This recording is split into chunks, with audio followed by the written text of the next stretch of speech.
Salutations, everyone. Well, is the MK party about to explode? Is the Mkhonto Sizwe party on the verge of exploding? Right? I'm asking this looking at the culmination, or as a culmination of the events that have been unfolding since the beginning of this week, right? Remember when it started this week, then there was this drama that were rocked by the drama that was initiated by Tutuzile Zuma Sombudla, who is a daughter to the president of the Mkhonto Sizwe party, President Jacob Zuma. Right, Tutuzile, who went on the internet, the X, formerly known as Twitter, to insult the Mkhonto Sizwe Party Secretary General. Right, now we're waking up to the reports by the SAPC that there's a rift between the Mkhonto Sizwe Party caucus leader in Parliament and the chief whip. The caucus leader being Dr. John Hlophe and the chief whip being Mzwanele Manyi.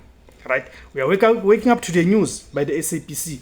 This is the news that firstly reported, I think it was last night, by Samkele Maseko, right? The SABC news report, right? Senior report.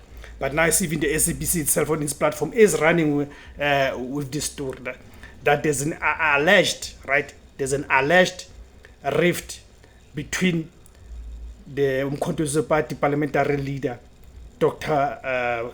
John Hlophe, who also happens to be the Mkhonto Sizwe Party's deputy president.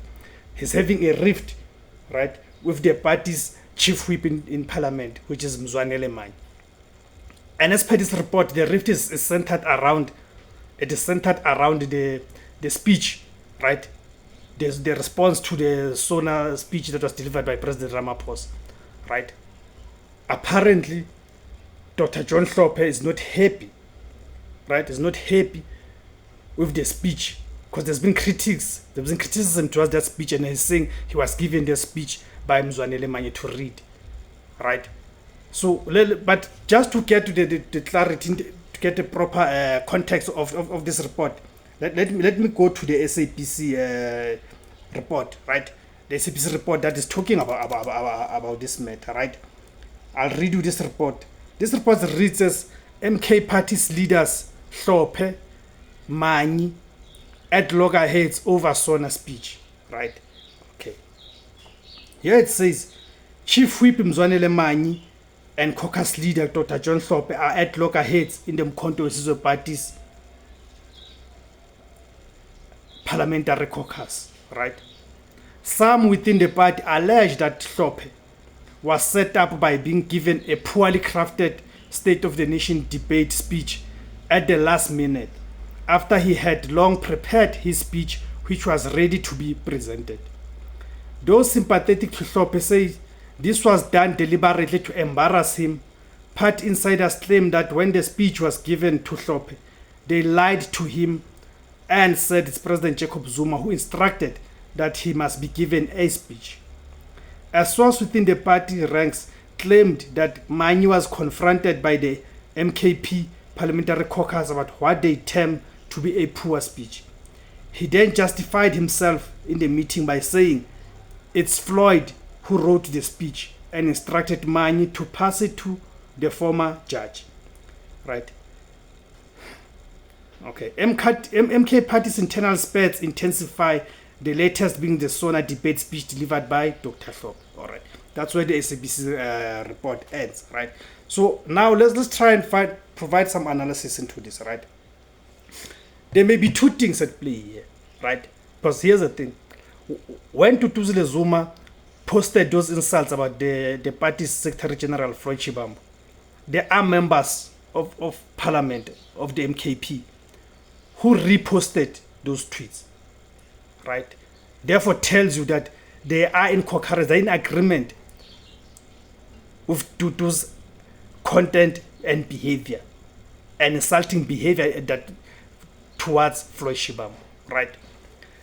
Then you also now have to look at it. The media,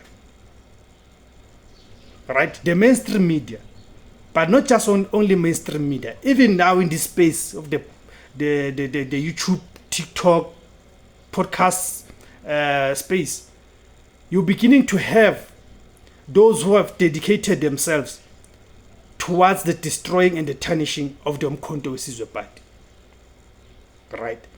So anyone, any sane person needs to treat these things with caution, right?